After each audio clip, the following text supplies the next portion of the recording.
Hello everyone, good evening. उम्मीद करती हूँ आप सभी अच्छे होंगे और स्वस्थ होंगे। हम पढ़ रहे थे ए तिवारी बुक भाग 1 को, जिसमें हमने 1 से लेकर 7 चैप्टर तक पढ़ लिया था। 8 चैप्टर हमने शुरू किया था, जिसका हाफ पार्ट हमने कंप्लीट कर लिया है, हाफ पार्ट बचा हुआ है, जिसे हम आज कंप्लीट करेंगे। ये है चैप्टर 8। अगर आपने पहले की वीडियो नहीं देखी तो मेरे चैनल पर जाकर देख सकते हैं। और मैंने ए तिवारी भाग 2 बुक पूरी कंप्लीट कर दिया है, वो भी आप जाकर प्लेलिस्ट पे देख सकते हैं। तो चलिए देर ना करते हुए आज की वीडियो शुरू करते हैं। आज हम पढ़ेंगे जनजातीय समाज, ट्राइबल सोसाइटी के बारे में। और अगर आपने मेरे चैनल को सब्सक्राइब नहीं किया तो जरूर से मेरे चैनल को सब्सक्राइब कर दें। तो चलिए शुरू करते हैं आज की वीडियो। आइए जाने जनजातीय समाज होता क्या है। ट्राइबल सोसाइटी जनजाति को विद्वानों द्वारा विभिन्न नामों से संबोधित किया गया है। ठक्कर बापा, जिन्हें जयपाल सिंह आदिवासियों के मसीहा कहते हैं, इनके लिए आदिवासी शब्द का प्रयोग करते हैं। कौन? ठक्कर बापा करते हैं। बैरियर एल्विन आदिवासी के लिए वनवासी शब्द का प्रयोग करते हैं। जीएस गुडिये पिछड़े हिंदू शब्द का प्रयोग करते हैं। हट्टन आदिम जाति शब्द का प्रयोग करते हैं। और एलपी विद्यार्थी गिरिजन और गिरिधर शब्द का प्रयोग करते हैं। सर बेंस आदिवासियों के लिए पर्वतीय जनजाति शब्द का प्रयोग करते हैं। आर के दास एवं आर एस दास दलित मानवता शब्द का प्रयोग करते हैं। एम एन श्रीकांत अरण्यक, रानी पराग और आदिवासी शब्द का प्रयोग करते हैं। और अंग्रेज इनके लिए क्या प्रयोग करते हैं? आदिवासियों के लिए मतलब जनजातियों के लिए दलित वर्ग का प्रयोग करते हैं। और भारत में संवैधानिक नाम दिया गया है इन्हें, क्या? वो है अनुसूचित जनजाति। ये सारे आप याद कर लीजिएगा। जिस प्रकार जनजातियों के नामकरण को लेकर विद्वानों में भिन्नता है, उसी प्रकार इनकी परिभाषाओं में भी मतैक्यता का अभाव मिलता है। इंपोरियल गजेटियर्स ऑफ इंडिया के अनुसार जनजाति परिवारों का एक समूह होता है, जिसका एक नाम होता है, जिसके सदस्य समान भाषा का प्रयोग करते हैं, एक आम प्रदेश में निवास करते हैं तथा आपस में विवाह संबंध स्थापित करते हैं। हालांकि आरंभ में उनके मध्य आपस में विवाह संबंध हुआ करते थे। डीएन मजूमदार के अनुसार जनजाति परिवारों का एक समूह होती है, जिसके सदस्य एक ही भाषा का प्रयोग करते हैं, एक ही क्षेत्र में निवास करते हैं, विवाह तथा पेशा से संबंधित समान निषेधों का पालन करते हैं तथा उनके बीच सुविकसित पारस्परिक विनिमय तथा आपसी लेन देन की व्यवस्था पाई जाती है। गिलिन और गिलिन के अनुसार किसी प्राक शिक्षित स्थानीय समूह को जनजाति कहा जा सकता है, जिसके सदस्य एक आम प्रदेश में निवास करते हैं, जिसके द्वारा आम सामान्य भाषा का प्रयोग किया जाता है, जिनके बीच आम संस्कृति पाई जाती है। आम मतलब नॉर्मल। डॉक्टर रिवर्स के अनुसार जनजाति सरल प्रकार का सामाजिक समूह होती है, जिनके सदस्य समान बोली का प्रयोग करते हैं, युद्ध जैसे समान उद्देश्य की पूर्ति हेतु साथ साथ काम करते हैं। भारतीय संविधान के अनुच्छेद 366 के 25 के अनुसार जनजाति से तात्पर्य उन जनजातीय समुदाय तथा जनजातीय समुदायों के अंशों या समूहों से है, जो संविधान के अनुच्छेद 342 के तहत अनुसूचित जनजातियों के रूप में माने गए हैं। ध्यातव्य है कि भारतीय संविधान में जनजातियों की कोई परिभाषा नहीं दी गई है। किसमें? भारतीय संविधान में जनजातियों की कोई परिभाषा नहीं दी गई है, नोट कर लीजिएगा। बल्कि राष्ट्रपति का यह अधिकार दिया गया है कि वह किसी भी जनजाति समुदाय को अधिसूचित कर सकता है। सन 1951 में 212 जनजातीय समुदाय को संविधान में उल्लेख किया गया था। 1971 के जनगणना के अनुसार जनजातीय समुदाय की कुल संख्या हमारे देश में 427 है बताई गई थी, लेकिन जनजातीय विकास विभाग भारत सरकार 1978 के अनुसार भारत में जनजातीय समुदाय की संख्या 613 है। पीपुल ऑफ इंडिया ASI 1992 के अनुसार संपूर्ण देश में 635 जनजातीय समुदाय हैं। कई प्रदेशों में जनजातियों के नाम समान हैं। केवल नाम के आधार पर वर्गीकरण किया जाए तो देश में भारतीय जनगणना के अनुसार 287 जनजातीय समुदाय हैं। उदाहरणार्थ गोंड जनजाति मध्य प्रदेश के अलावा कर्नाटक, महाराष्ट्र, आंध्र प्रदेश, बिहार और उड़ीसा में है। एक गुण कई एक विशिष्ट उप समूहों मारिया, मारिया, डंडामी, मारिया आदि में बटे हैं, प्रत्येक अलग अलग है, समानता केवल नाम की है। जनजाति समाज की निम्न विशेषताएं हैं। पहला है निश्चित क्षेत्र, कॉमन टेरिटरी। प्रत्येक जनजाति समूह किसी क्षेत्र विशेष में ही निवास करती है। हालांकि रिवर्स ऐसा नहीं मानते, फिर भी क्षेत्र का विशेष महत्व है। उदाहरण नीलगिरी की पहाड़ियों की टोडा जनजाति, मालाबार तट पर नायर, जौनसार बाबर, पहाड़ियों पर खस इत्यादि। सामान्य भाषा कॉमन लैंग्वेज, हर जनजाति की अपनी सामान्य भाषा होती है, जैसे मुंडारी और संथाली आदि। सामान्य संस्कृति होती है, कॉमन कल्चर होता है, एक विशिष्ट नाम होता है किसका, जनजाति का, स्पेसिफिक नेम।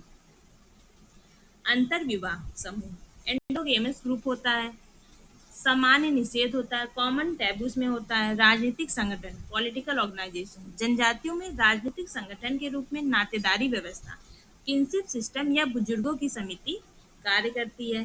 पारिवारिक व्यवस्था, जनजातियों में मुख्यतः दो प्रकार के परिवार पाए जाते हैं। कौन कौन से परिवार, एक है आपका मातृवंशीय परिवार, दूसरा है पितृवंशीय परिवार। इस परिवार का सदस्य कोई पुरुष नहीं होता। स्त्रियां विवाह पश्चात अपने माता के घर निवास करती हैं। वंश तथा उत्तराधिकार माता के आधार पर पति यदा कदा आता रहता है। गारो, खासी, नायर जनजाति में इस प्रकार का परिवार देखने को मिलता है। दूसरा है पेट्रिनिलियन मतलब पितृवंशीय परिवार। मीणा, राजस्थान, भील, गोंड, संथाल इत्यादि अधिकांश जनजातियों में यह परिवार पाया जाता है। वैवाहिक व्यवस्था, जनजातियों में जीवन साथी चुनने का सबसे पवित्र तरीका क्रय विवाह रहा है, जिसमें वधु मूल्य दिया जाता है, लेकिन वधु मूल्य अधिक होने के कारण अन्य प्रकार के विवाह प्रचलित हो गए हैं। इस प्रकार जनजातियों में जीवन साथी विवाह चुनने के निम्न तरीके हैं। एक है क्रय विवाह, मैरिज बाय परचेस। जनजाति समूहों में जीवन साथी प्राप्त करने का एक ढंग, जिसके अनुसार यह जनजातियों में पाया जाने वाला महत्वपूर्ण विवाह है। यह लगभग सभी जनजातियों में पाया जाता है, विशेषकर संथाल में, हो में, उरांव में, खरिया, गोंड, नागा, भील और कुकी में यह प्रथा विद्यमान है। कौन सी, क्रय विवाह। दूसरा है सेवा विवाह, सर्विस मैरिज। गोंड, बिरहोर, बैगा जनजाति में विशेष रूप से पाया जाता है।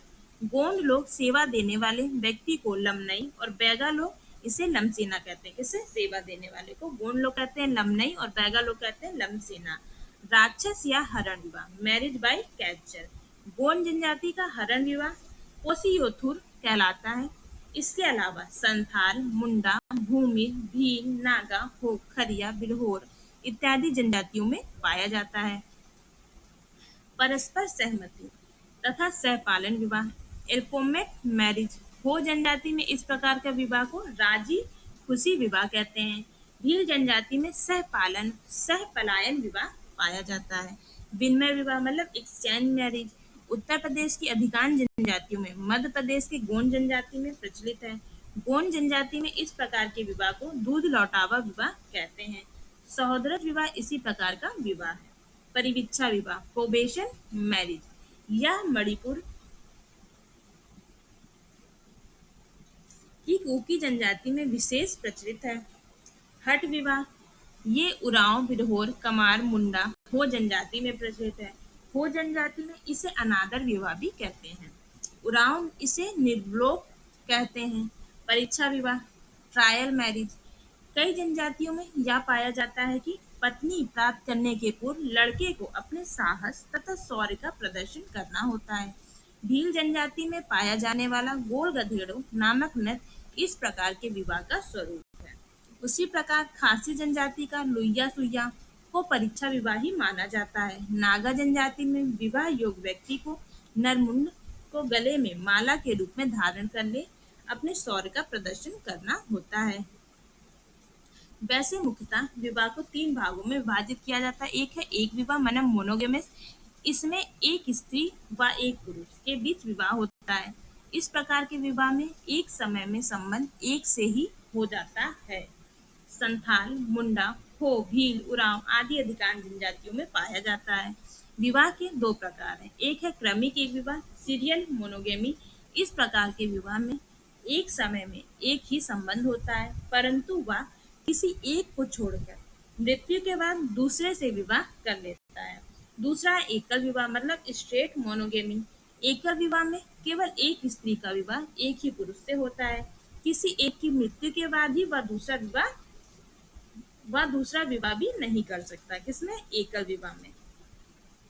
बहुविवाह पॉलीगैमस, इसमें एकाधिक स्त्री पुरुष वैवाहिक बंधन में बंधे होते हैं।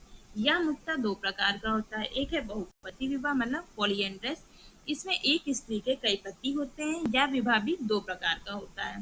भातृक बहुपति विवाह पैटर्नल पॉलीएंड्रस, इस प्रकार के विवाह में सभी पति आपस में भाई होते हैं। यह मुख्यतः खस, टोडा, कोटा, नायर जनजाति में पाया जाता है। खस जनजाति अपने आप को पांडवों का वंशज मानती है, अतः वे इसी प्रकार के विवाह पर बल देती है। मैकलिनन भाद्रक बहुपति विवाह को तिब्बती बहुपति विवाह की प्रथा भी कहते हैं। दूसरा है अभाद्रक बहुपति विवाह नॉन पैटर्नल पॉलीएंड्रस, इसमें कोई आवश्यक नहीं है कि सभी पति आपस में भाई ही हों। अभाद्रक बहुपति विवाह कहलाता है। टोडा, कोटा नागर में प्रचलित है। नागर नहीं, नायर हो गया यहाँ पर। चूंकि नायर में विशेष रूप से प्रचलित है, इसलिए मैकलिनन ने इसे नायर बहुपति विवाह की प्रथा कहते हैं। कौन से विवाह प्रचलित है? आभात्रक बहुपति विवाह नायर में बहुधा प्रचलित है। अतः कोई पुरुष इस परिवार का स्थायी सदस्य नहीं होता। इसमें परिदर्शक पति मतलब विजिटिंग हस्बैंड का रूप देखने को मिलता है। अधिमान विवाह मतलब प्रेफरेंशियल मैरिज, विवाह का एक नियम जिसमें जीवन साथी के चुनाव के लिए किसी एक समूह को वरीयता दी जाती है, अर्थात व्यक्ति को पहले से ही यह पता होता है उसे अपना जीवन साथी किस समूह से प्राप्त करना है। इसे अधिमान विवाह कहते हैं। यह विवाह मुख्यतः तीन प्रकार का होता है। एक है सहोदरज विवाह कजिन मैरिज, एक ही भाई बहन की संतानों के बीच होने वाला विवाह सहोदरज विवाह कहलाता है। यह मुख्यतः दो प्रकार का होता है। पहला है सलिंग सहोदरज विवाह पैरेलल कजिन मैरिज, एक ही लिंग की सहोदरजों की संतानों चचेरे मौसेरे भाई बहन के बीच होने वाले विवाह को सलिंग सहोदरज विवाह कहते हैं। डेविड स्ट्रॉस इस प्रकार के विवाह का उल्लेख करते हैं।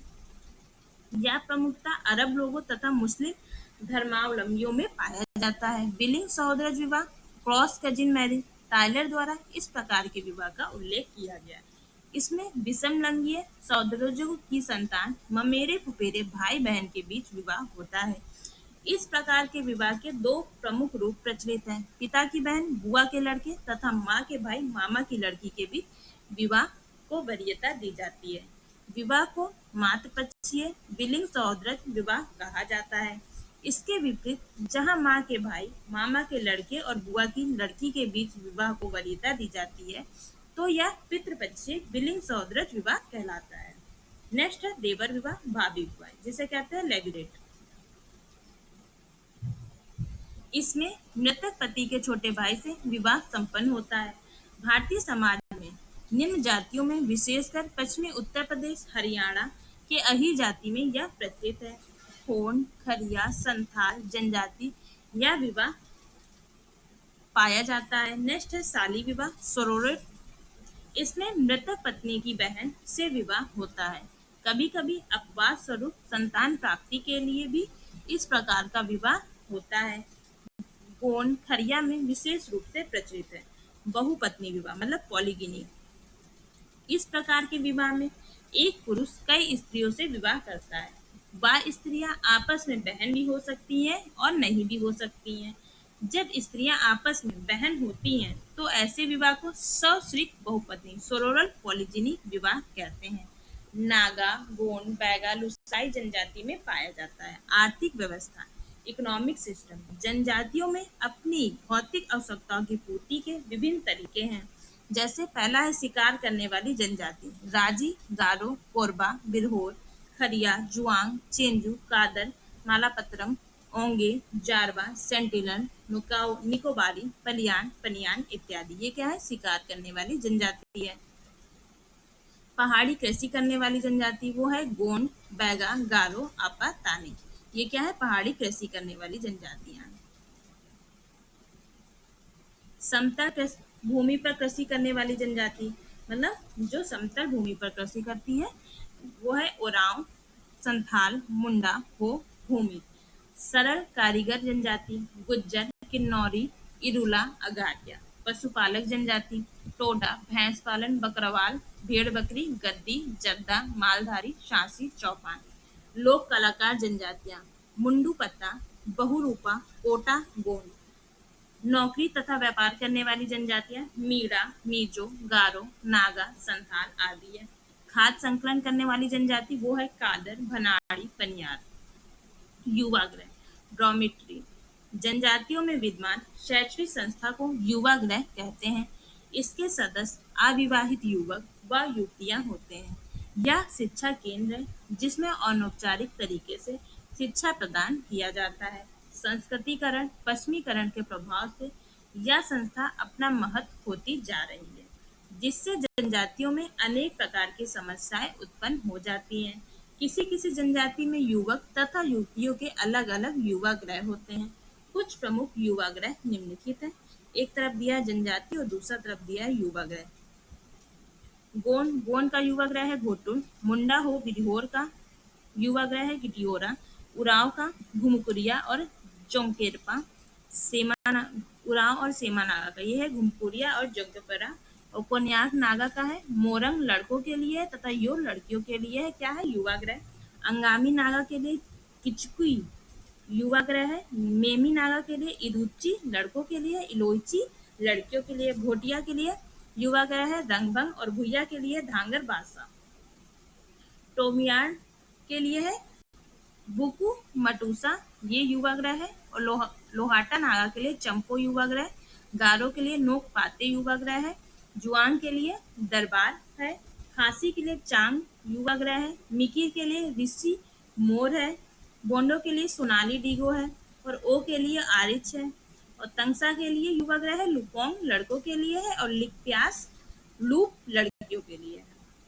अब जनजातियों का भौगोलिक वर्गीकरण। भौगोलिक दृष्टि से जनजातियों के निवास स्थान को 5 क्षेत्रों हिमालय क्षेत्र, मध्य क्षेत्र, पश्चिमी भारत क्षेत्र, दक्षिण भारत क्षेत्र और द्वीप क्षेत्र में विभाजित किया जा सकता है।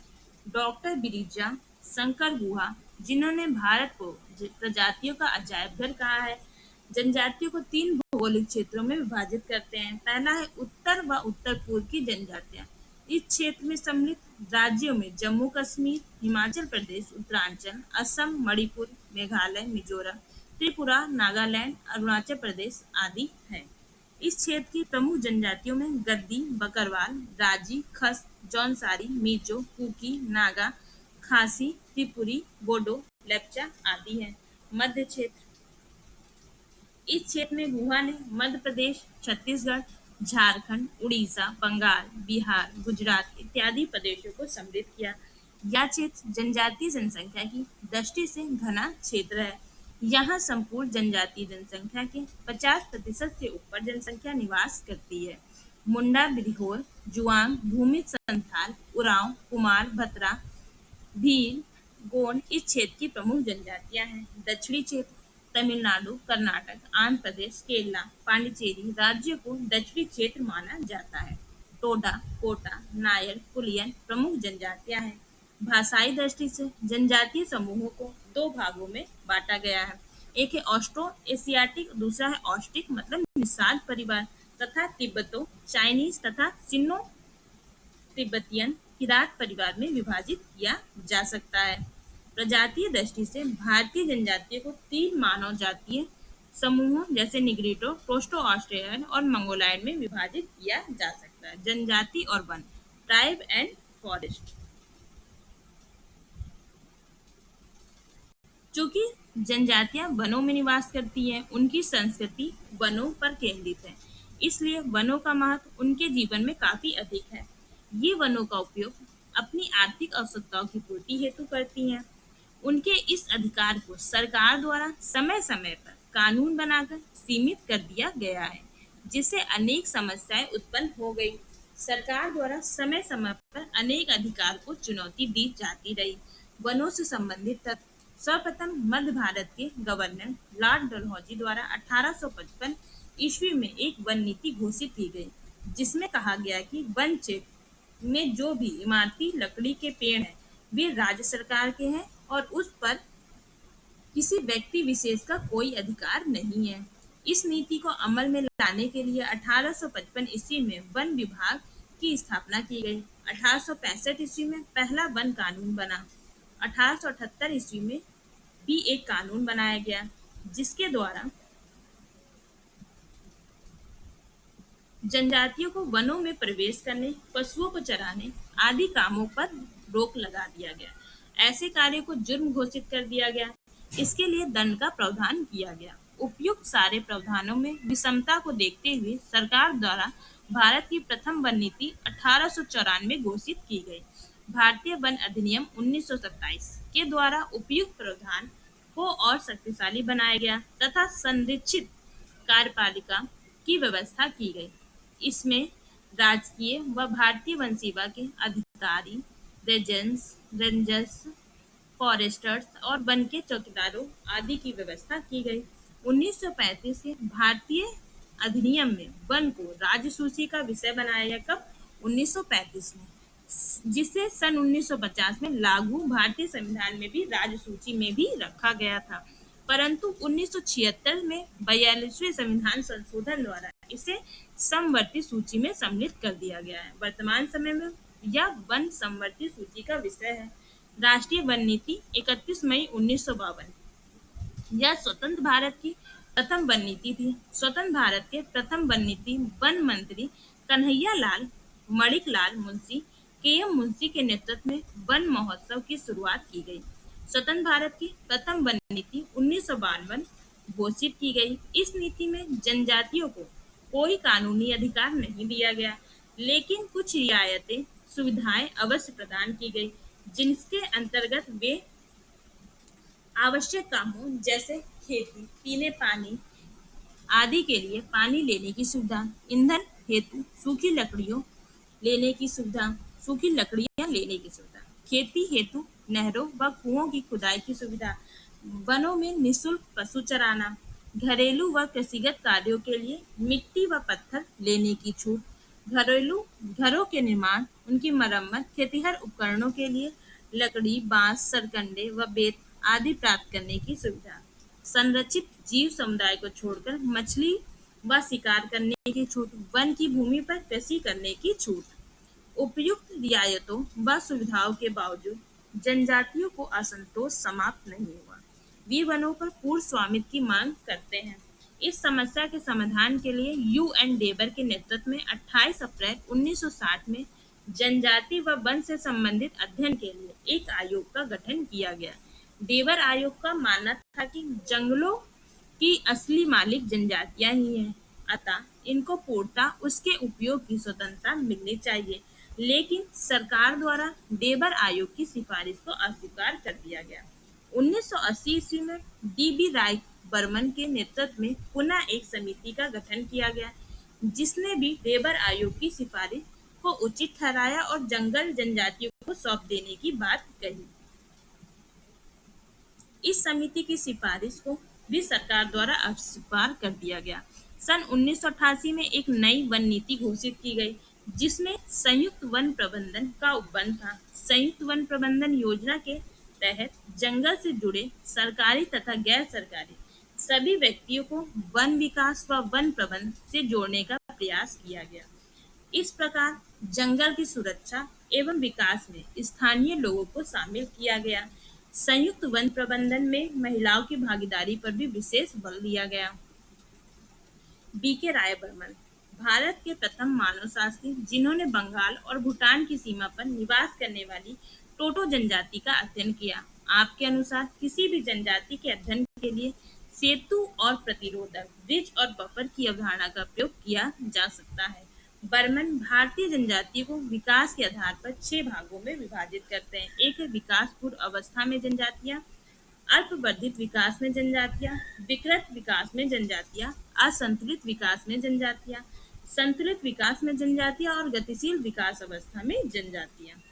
ललिता प्रसाद विद्यार्थी, एलपी विद्यार्थी, जिन्होंने छोटा नागपुर क्षेत्र की जनजातियों का औद्योगिकरण व शहरीकरण के प्रभावों का अध्ययन करते हुए भारत में औद्योगिक मानव समाजशास्त्र इंडस्ट्रियल एंथ्रोपोलॉजी को जन्म दिया। जनजातीय विकास हेतु जनजातीय उप योजना ट्राइबल सब प्लान की अवधारणा प्रस्तुत की। विद्यार्थी ने बिहार, वर्तमान झारखंड की एक पहाड़ी जनजाति मालेर का अध्ययन किया। इस बात पर जोर दिया कि किसी भी जनजातीय समुदाय का अध्ययन प्रकृति, मानव आत्मा, संकुल के आधार पर किया जाना चाहिए। प्रकृति से तात्पर्य उस पारिस्थितिकी ढांचे से है जो किसी समाज की सांस्कृतिक व्यवस्था को प्रभावित करता है, अर्थात प्रत्येक जनजाति किसी न किसी क्षेत्र में निवास करती है, जिसका प्रभाव उनकी जीवन शैली पर पड़ता है।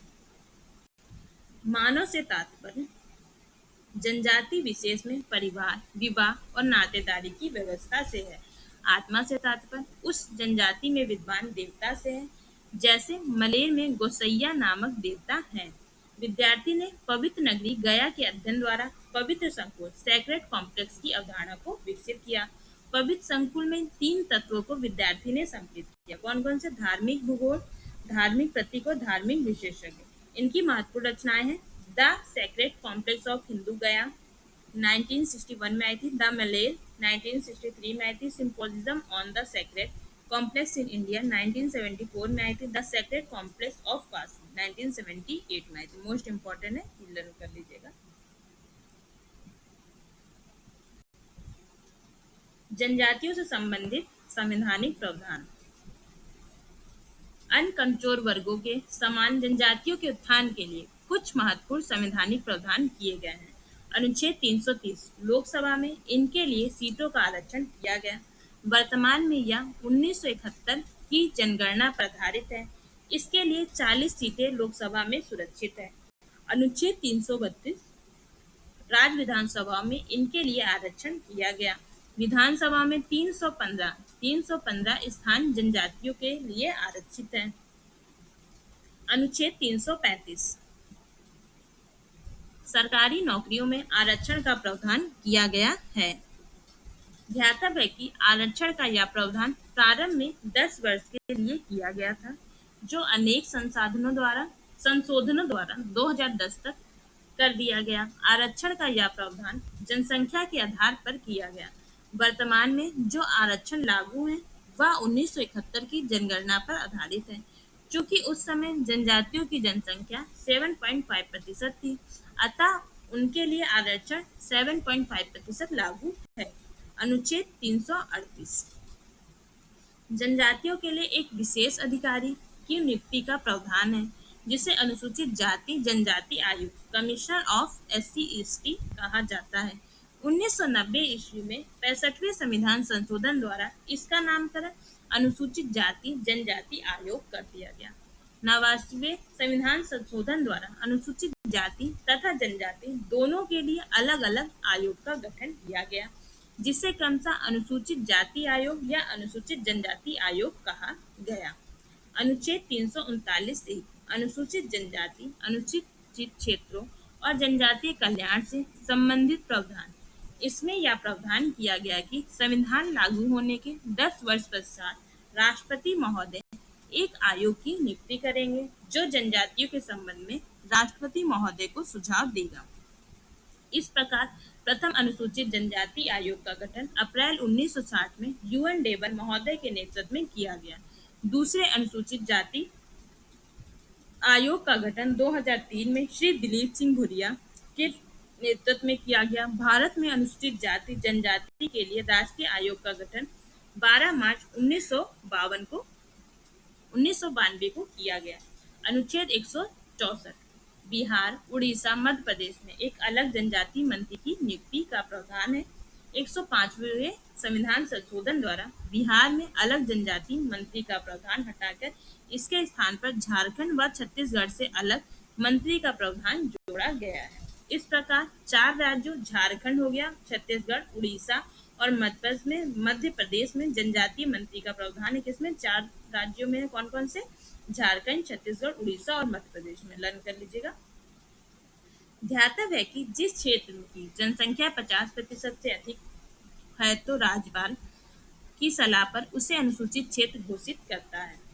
अनुसूचित क्षेत्रों का प्रशासन संविधान की 5वीं अनुसूची के उपबंधों के अनुसार होता है। 5वीं अनुसूची के अनुसार इस क्षेत्र में राज्यपाल को विशिष्ट विधायी शक्तियां प्राप्त होती है। राज्यपाल राष्ट्रपति को प्रतिवेदन भेजता है तथा जनजातीय सलाहकार परिषद का गठन होता है। छठवीं अनुसूची असम, मेघालय, मिजोरम, त्रिपुरा इन 4 राज्यों के संबंध में प्रावधान किया गया है। किसमें? छठवीं अनुसूची में किससे किससे? असम, मेघालय, मिजोरम और त्रिपुरा। यह अपने अधिकार क्षेत्र के मामले में पूर्णतः स्वतंत्र है। इन्हें राज्य के भीतर राज्य की संज्ञा से विभूषित किया गया है। अनुच्छेद 340 इस अनुच्छेद के तहत अनुसूचित जाति, जनजाति, पिछड़े वर्गों के लिए सरकारी शिक्षण संस्थानों में नामांकन तथा अध्ययन के लिए आरक्षण का उपबंध है। अनुच्छेद 342 राष्ट्रपति महोदय जनजाति आयोग की सिफारिश पर किसी भी जनजातीय समूह को अधिसूचित कर सकता है, क्योंकि संविधान में जनजाति की कोई परिभाषा नहीं दी गई। 1950 में 212 जनजातीय समूहों को संविधान में सम्मिलित किया गया था, जो बढ़कर 560 से अधिक हो गया। अनुच्छेद 371 नागालैंड, असम, मणिपुर के जनजातीय क्षेत्रों व पर्वतीय क्षेत्रों से संबंधित विशेष उपबंध है। अनुच्छेद 371 का इसमें नागालैंड सम्मिलित है। अनुच्छेद 371 खा इसमें असम और अनुच्छेद 371 गा इसमें मणिपुर। अनुच्छेद 274 राज्यों को अनुसूचित जनजातियों के संबंध में केंद्रीय सहायता अनुदान राशि प्राप्त है। अनुच्छेद 244 से पंचम अनुसूची के प्रावधान अनुसूचित क्षेत्रों और अनुसूचित जनजातियों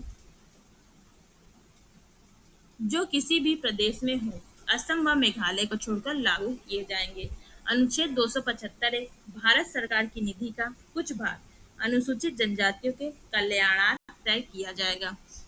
अनुच्छेद 341 राष्ट्रपति किसी राज्य या संघ क्षेत्र के संबंध में जहां वह राज्य है वहां उसके जनजातियों के भागों व उनमें के यूथों को विनिर्दिष्ट कर सकेगा, जिन्हें हम संविधान के प्रयोजनों के लिए यथास्थिति उस राज्य, संघ राज्य क्षेत्र के संबंध में अनुसूचित जातियां समझा जाएगा। अनुच्छेद 341(2) संसद विधि द्वारा किसी जाति, मूल वंश या जनजाति को जाति, मूल वंश या जनजाति के भाग या उसके यूथ को उपखंड 1 के अधीन निकाली गई अधिसूचना में विनिर्दिष्ट अनुसूचित जातियों की सूची में सम्मिलित कर सकेगी, उसमें से अपवर्जित कर सकेगी, किंतु जैसा ऊपर कहा गया है, इसके सिवाय उपखंड के अधीन निकाली गई अधिसूचना किसी पश्चातवर्ती अधिसूचना द्वारा परिवर्तन नहीं किया जा सकेगा।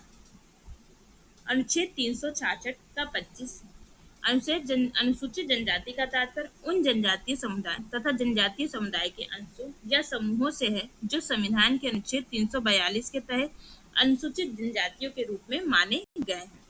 इसी अनुच्छेद के तहत राष्ट्रपति द्वारा अधिसूचना जारी की गई। हाल ही में संविधान में जम्मू व कश्मीर अनुसूचित जनजाति आदेश 1991 के तहत 12 समुदाय को विनिर्दिष्ट किया गया है। अब हम जानेंगे जनजातीय विकास के बारे में। चूंकि जनजातियां संपूर्ण जनसंख्या की लगभग 8.01% है, अतः सरकार द्वारा उनके आर्थिक विकास के लिए समय समय पर कार्य किया जाता रहा है। सर्वप्रथम 1955 ईस्वी में जनजातियों के लिए विकास के लिए विशेष बहुउद्देशीय जनजातीय विकास खंड योजना लागू किया गया। बेरियर एल्विन की सिफारिश पर तृतीय पंचवर्षीय योजना से इसे जनजातीय विकास खंड कर दिया गया। इसके पश्चात यूएन डेबर आयोग का गठन किया गया, जिन्होंने जनजातियों के विकास के लिए उन्हें वनों पर अधिकार देने की सिफारिश की। सरकार द्वारा एलपी विद्यार्थी के नेतृत्व में एक विशेष अध्ययन दल बनाया गया, जिसने जनजातियों के लिए एक अलग उप योजना सब प्लान की सिफारिश की। योजना आयोग द्वारा सिलुलाओ के नेतृत्व में पुनः एक अध्ययन दल बनाया गया तथा सिलुलाओ समिति की सिफारिश पर 5वीं पंचवर्षीय योजना सन 1975 में से एक अलग जनजातीय उप योजना ट्राइब सब प्लान शुरू की गई। इसे एकीकृत जनजातीय विकास योजना integrated tribal development plan ITDP भी कहा जाता है, जो वर्ष 1980 में लागू की गई। जनजातियों को आर्थिक शोषण से बचाने के लिए अगस्त 1987 में भारतीय जनजाति सहकारी विपणन विकास संघ TRIFED, tribal cooperative marketing federation of India TRIFED का गठन किया गया। कब आया था? ये 1987 में आया था, जो सन 1988 से कार्य करना प्रारंभ किया। इसका कार्य जनजातियों की वस्तुओं को खरीदकर बाजार में बेचना था। जनजातियों को वित्तीय सहायता देने हेतु केंद्र सरकार द्वारा राज्य जनजाति विकास निगम (HTDFC) की स्थापना 1978-69 में की गई। उन्हें आसान शर्तों पर ऋण उपलब्ध कराने हेतु अप्रैल 2001 में कंपनी अधिनियम 1956 के अंतर्गत राष्ट्रीय अनुसूचित जाति जनजाति वित्त व विकास निगम की स्थापना की गई, जो न लाभ न हानि के सिद्धांत पर कार्य करती है। छठवीं पंचवर्षीय योजना में जनजाति विकास हेतु एक विशेष दृष्टिकोण अपनाया गया, जिसे रूपांतरित क्षेत्रीय विकास उपागम (मॉडिफाइड एरिया डेवलपमेंट अप्रोच) की संज्ञा दी गई।